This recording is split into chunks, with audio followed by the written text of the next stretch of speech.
साथीहरु तपाईहरु पनि यस्तै कुल लुकिङ भिडियोहरु बनाएर आफ्नो फेसबुक इन्स्टा टिकटक अथवा कुनै पनि सोशल मिडिया साइटहरुमा अपलोड गर्न चाहनुहुन्छ र यदि चाहनुहुन्छ र यस्तो भिडियो बनाउन चाहनुहुन्छ तर कुनै पनि आइडिया छैन भन्दाखेरि यो भिडियो पुरै हेर्नु होला। साथीहरु आज म तपाईहरुलाई चाहिँ यो भिडियो मार्फत कसरी हामीले यस्तो भिडियो बनाउन सक्छौं र कहाँबाट बनाउने सबै कुराको डिटेल जानकारी दिनेछु। र साथीहरु यो बनाउनको लागि चाहिँ हामीलाई कुनै पनि कम्प्युटरमा गएर सफ्टवेयरहरु खोजिरहनु पर्दैन। यो चाहिँ हामीले आफ्नै मोबाइलबाट बनाउन सक्छौं र कसरी बनाउन सक्छौं यो भिडियो हेर्नु होला। साथीहरु पहिला सुरु हामी आफ्नो प्ले स्टोरमा जाने छौं र प्ले स्टोरमा गएपछि तपाईले माथि सर्चमा गएर गोकट भनेर सर्च गर्नु होला र गोकट भनेर सर्च गर्नु भएपछि यस्तो एप्लिकेसन आउनेछ गोकटको र यसलाई चाहिँ इन्स्टल गर्नु होला साथीहरु। र मैले चाहिँ अलरेडी इन्स्टल गरिसकेको भएको कारणले यसमा ओपन भनेर देखाइरहेको छ र यसलाई ओपन गर्नु होला साथीहरु। ओपन भइसकेपछि तपाईले देख्न सक्नुहुनेछ यहाँ विभिन्न किसिमको VFXहरु आइरहेको छ जुन चाहिँ VFX तपाईले युज गरेर आफ्नो पनि भिडियोलाई यस्तै अमेजिङ बनाउन सक्नुहुनेछ र कुल लुकिङ बनाउन सक्नुहुनेछ। र साथीहरु अब यसलाई युज गर्नको लागि हजुरहरुले सिधै यसमा क्लिक गरेर अथवा जुन भिडियो मन पर्छ जुन चाहिँ क्लिप मन पर्छ जुन चाहिँ VFX मन पर्छ त्यो सिधै हजुरले युज गर्न सक्नुहुन्छ। यसमा युजको अप्सन आइरहेको छ र हैन म्यानुअली युज गर्न चाहनुहुन्छ भने हजुरले यसमा प्लसको एउटा अप्सन आइरहेको छ तलपट्टि ब्लू कलरको प्लसमा क्लिक गरेर आफ्नो जुन चाहिँ भिडियो एडिट गर्न चाहनुहुन्छ त्यो भिडियो सिलेक्ट गर्नु होला। र साथीहरु त्यो भिडियो सिलेक्ट भइसकेपछि तपाईले तलपट्टि धेरै अप्सनहरु देख्न सक्नुहुनेछ VFX, brush, sticker, edit clips, music, text, trim, overlay भन्ने अप्सनहरु देख्न सक्नुहुनेछ। र साथीहरु मेन कुरा भनेको यसमा VFX नै हो र हामीले यसमा VFX मा क्लिक गर्ने छौं र यसमा फेरि हामीले देख्न सक्नुहुन्छ धेरै राम्रो VFX को अप्सनहरु आइरहेको छ तलपट्टि। र साथीहरु त्यो VFX हजुरलाई जुन चाहिँ VFX राख्न मन लाग्छ त्यसमा लङ प्रेस गरिरहनु होला र लङ प्रेस गर्नु भएपछि यसरी तपाईको त्यो VFX हरु एड हुनेछ र साथीहरु हेर्न सक्नुहुनेछ एकदम दामी खालको VFX हरु आइरहेको छ। र यसरी यो VFX हरु युज गरेपछि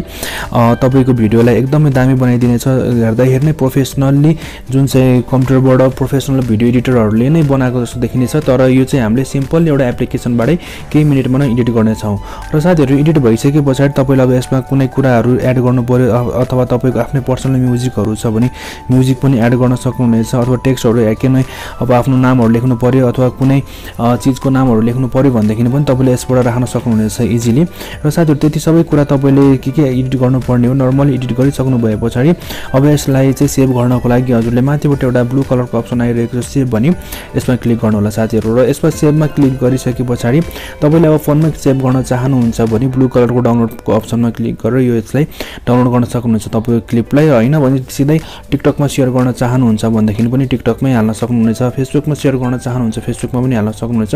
जुन पनि जति पनि सोशल मिडियामा हजुरले शेयर गर्न चाहनुहुन्छ भने त्यो सबै अप्सन आइरहेको छ त्यसमा शेयर गर्न सक्नुहुनेछ। र साथीहरु त्यस्तै गरी अब अर्को पनि एउटा एप्लिकेसन रहेको छ जुन चाहिँ एकदम धेरै नै इम्पोर्टेन्ट रहेको छ हाम्रो लागि किन भन्दाखेरि त्यसले चाहिँ सबै कुरा चाहिँ हाम्रो मोनिटर गरिरहेको हुन्छ फोनमा र के कुरा हामीले के गरौँ कुन टाइममा गरौँ सबै कुरा चाहिँ मोनिटर गरिरहेको हुन्छ। र त्यो एप्लिकेसनको नाम रहेको छ एक्सन ड्याश भन्ने हजुरले यसमा एक्सन ड्याश भनेर सर्च गर्नु होला साथीहरु। यसरी एक्सन ड्याश भनेर सर्च गर्नुभयो भने एउटा एप्लिकेसन आउनेछ एक्सन ड्याश र यसलाई इन्स्टल गर्नु होला। र साथीहरु त्यो एप्लिकेसन इन्स्टल भइसकेपछि यसले ओपन गर्नु होला साथीहरु। ओपनमा क्लिक गरेर ओपनमा क्लिक गरिसकेपछि यसमा तपाईको चाहिँ तपाई कति वर्षको हुनुहुन्छ जुन चाहिँ वर्ष हुन्छ त्यो चाहिँ यसमा हाल्नु होला जुन जन्मेको इयर किन भन्दाखेरि यसले चाहिँ 18 वर्षभन्दा मुनिको 18 वर्षभन्दा मुनिको मानिसहरुलाई चाहिँ युज गर्नलाई चाहिँ परमिसन दिदैन त्यही भएर 18 भन्दा माथिकै हुनुपर्छ एप्लिकेसन युज गर्नको लागि। र त्यो आफ्नो डेट अफ बर्थ हालिसकेपछि तपाईले यसमा केही परमिसन रहेको छ यसको प्राइभेसी रहेको छ त्यसलाई एक्सेप्ट गरेर एग्री गरिदिनु होला र यसमा केही परमिसनहरु दिनुपर्ने हुनेछ तपाईले त्यो परमिसनहरु दिनु होला यो एप्लिकेसनको लागि यसरी दिन सक्नुहुनेछ। सनहरु सबै कुरा दिइसकेपछि तपाईले हेर्न सक्नुहुनेछ यसमा आज मेरो यो मोबाइलको स्क्रिन चाहिँ कति टाइमसम्म अन रहेको छ देख्न सक्नुहुनेछ 6 घण्टा 33 मिनेटसम्म मेरो स्क्रिनको टाइम देखाइरहेको छ जुन चाहिँ मैले डिस्प्ले हेरेँ यो स्क्रिन अन भइरहेको छ यति बेरसम्म चाहिँ मैले फोन चलाए यो देख्न सक्नुहुनेछ। हजुरले त्यस्तै गरी यो चाहिँ तपाईले आजको मात्र नभएर विकली हेर्न पनि सक्नुहुन्छ र मन्थली आवरली पनि हेर्न सक्नुहुन्छ। हैन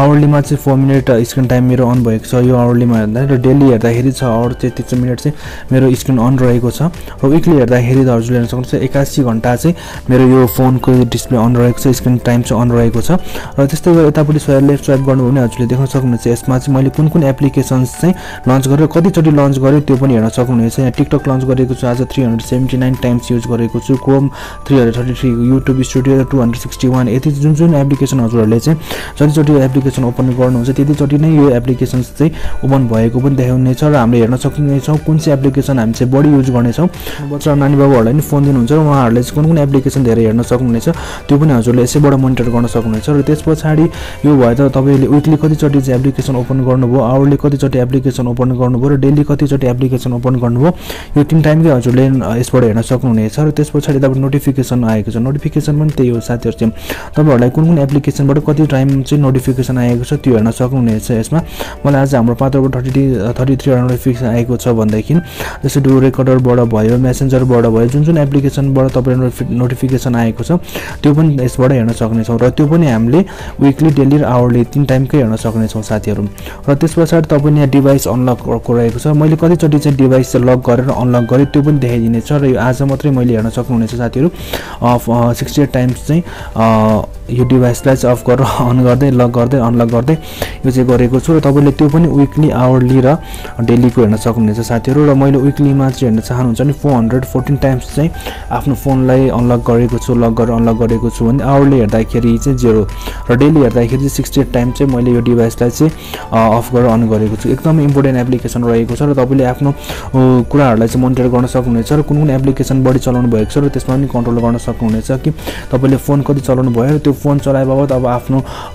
वाइस पनि त हुन्छ नि हैन जस्तै हाल असर गरिरहेको हुन्छ जस्तै त्यही भएर पनि यसले चाहिँ मोनिटर गरेर देखाइदिने छ र त्यो अनुसारले नै हामी आफ्नो फोनहरु चलाउन कम गर्न सक्ने छौं र जस चाहिएको बेला नर्मली मात्र युज गर्न सक्ने छौं सो एकदम बेस्ट एप्लिकेसन रहेको छ आफ्नो फोनमा छैन भने साथीहरु राख्नु होला आज यो एप्लिकेसन पनि